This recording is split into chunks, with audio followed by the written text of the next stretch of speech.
Hi, I'm Streaky from Streaky.com. Today I'm going to tell you why your home studio is killing your music career. Hi, I'm Streaky. I'm a mastering engineer from London. I've been mastering for 25 years for super high end, super low end and anyone in between.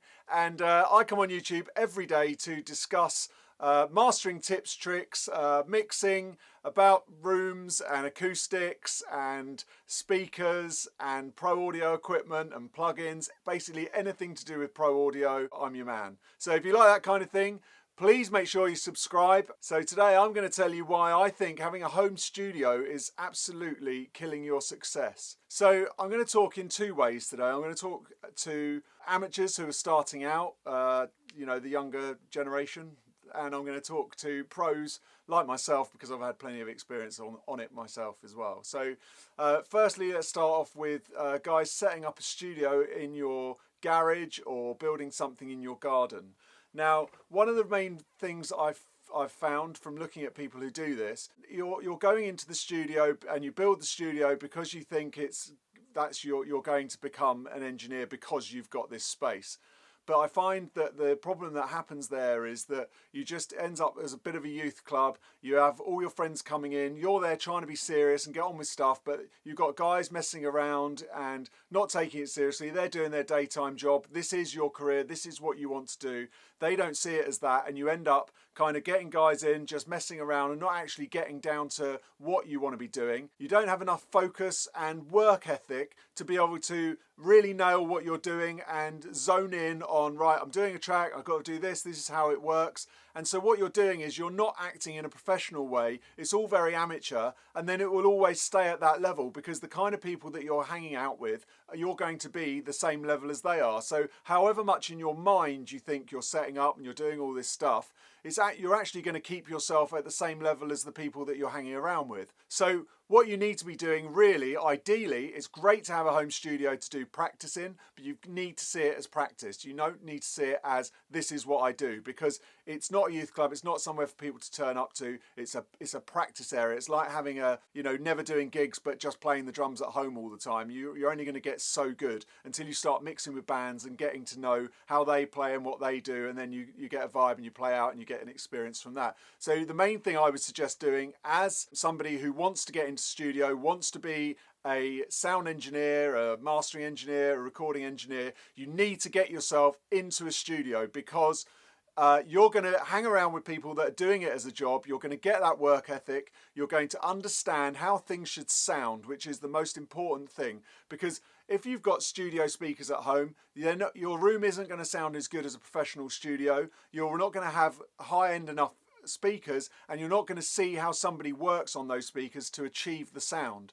And knowing how they achieve the sound and hearing that sound day in, day out, when you go back to your studio, you're going to adjust your speakers and adjust the sound of your room to try and get what you had in that professional environment. So you need to be writing, to emailing, phoning, harassing people that are not too far away from you, say within a 20-mile radius, so that you can then get into the studio with them and learn those things. So I'll be looking at what studios there are in the area. I'll be looking at what producers are working in the area that need some help. You might not even be helping them on a sound basis, but you might be helping them with their social media. You might be helping them with making tea for their clients. Whatever you need to do to get in that room, to get speaking to the professional, to understand how they work, and then sucking up all that information so that when you go and practice and you do stuff, it takes you to another level. Then you'll be looking at yourself with a different mindset of who can I work with, who can I collab with that's already doing stuff at the same level as me, because these guys that are coming in after doing their day job are just messing around, and we're not going to get to a level I want to be at because I want to do this as a career and earn money from it.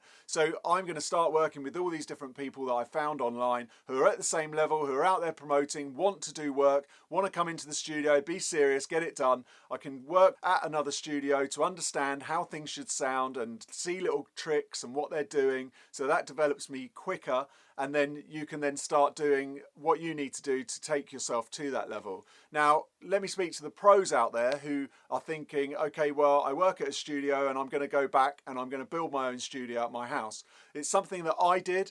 I personally went from Soundmasters. I built a big studio at my house, spent a ridiculous amount of money building a floating room, soundproof walls this thick, and I could master heavy drum and bass at 2 o'clock in the morning in suburbia and no one could hear a thing. It was great. And that was brilliant for when my children were young because it meant that I could spend some time with them. So from that point of view, it was perfect. The massive downfall of that is that when you're trying to work and you're going to work, it's very difficult to have that work-life balance. So what happens is you have your children coming in, which is all lovely, but you are working. So by the time you've done something, you take your head out of it for 5 minutes, it's going to take you at least another 15 minutes to half an hour just to get yourself back into the groove and back into the flow of what you were doing. And then you have other people sort of coming in and trying to take your time. Now, I know that you might say, well, okay, well, they know the boundaries, they're not going to do that. But the whole fact is that your head is at home. Your head isn't at work. So to get that kind of split is very, very difficult. And I know that some people do it and they try and make it work, but I don't believe that they're operating at 100% of what they could do. And I don't think they're then getting the success that they probably could get if they were in another building somewhere else where they go to work for the day, they zone in, they get in the flow, they get rid of all distractions, and then they just get the work done that they need to do, and they go home and they enjoy their home life. This is exactly what I found from building I've had a studio at home, and I've also had studios outside, and I've worked in professional studios. So I've seen kind of all ways around it. And there was more distractions I found when I worked at a bigger studio compared to where I am now, because I'm more in control of my space. So I can control who comes in and out, and I can decide what distractions I have. Now, I do have assistants, so the assistants are helping me with my social media. You can see there's more videos going up all the time, and that's amazing. And so it's like you can have certain things for doing. You don't just have people dropping in all the time so that it's a total distraction and takes you away from what you're doing. You need to be able to control that space. And when I was at Metropolis, for example, people would still pop in all the time, or I would find myself wandering off into other people's rooms for a chat, and I'll be distracting them, which is all very nice. And you know, you've got to go to work to kind of have friends and to mix with people. That's all part of the fun of working. But really, if you want to be really serious about your career and you really want to get on, you need to have laser focus, and you need to just know, this is where I'm going. I've only got this amount of hours in the day, and I need to hit this point, this point, and this point to get that done so that I can get to the level I want to go to. Hanging around, talking to people and wasting your time on the water cooler is not going to make you a successful engineer. In the same way that hanging out with your mates in the evening when you could be laser focused, doing a job during the day at a studio where you're getting loads of experience, and then in the evenings you're just practicing what you've done that day, and you're listening on good speakers and learning all that. It's all about focusing in and really getting tight on your time, because time is the one thing that we are all limited on.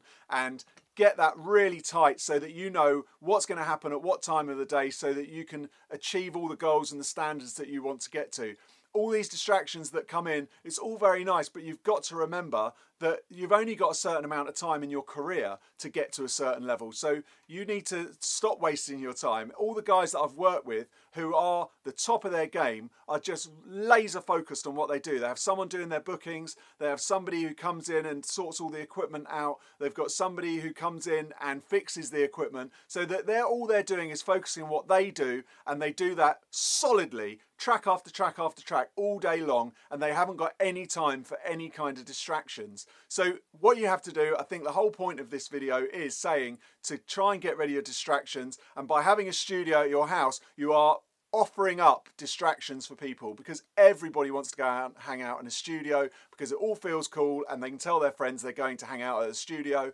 Or your kids can come in and they can hang out in your studio, or your wife or your friends can come in and hang out, or you can go online because there's no one seeing what you're up to, so you can fanny around on there as much as you want, and you're kind of your own boss, which doesn't help you at all. You need to be laser focused and have a diary worked out so you know exactly what you're doing all day long, so then by the times you get to the point where you can go home, forget about what you were doing for the day, which is then also better for you because it helps your focus during the times you're at work. So enough ranting from me, I'm running out of breath. So if you like this kind of content, please go to streaky.com, which is my website. I have a newsletter that I release once a month. It's just full of tips and tricks on pro audio, things that I see online that I think will help you, that I can't show you on YouTube. Like I say, it is only once a month. It's called the Audio Anoraks newsletter. Go to streaky.com, sign up. If you are thinking about being a mastering engineer and you would like to learn from me, then there is a course on my website too that you can check out. So I hope you got something from this video. If you like it, please remember to hit the thumbs up and remember to subscribe. Thanks for watching. Until next time. Bye.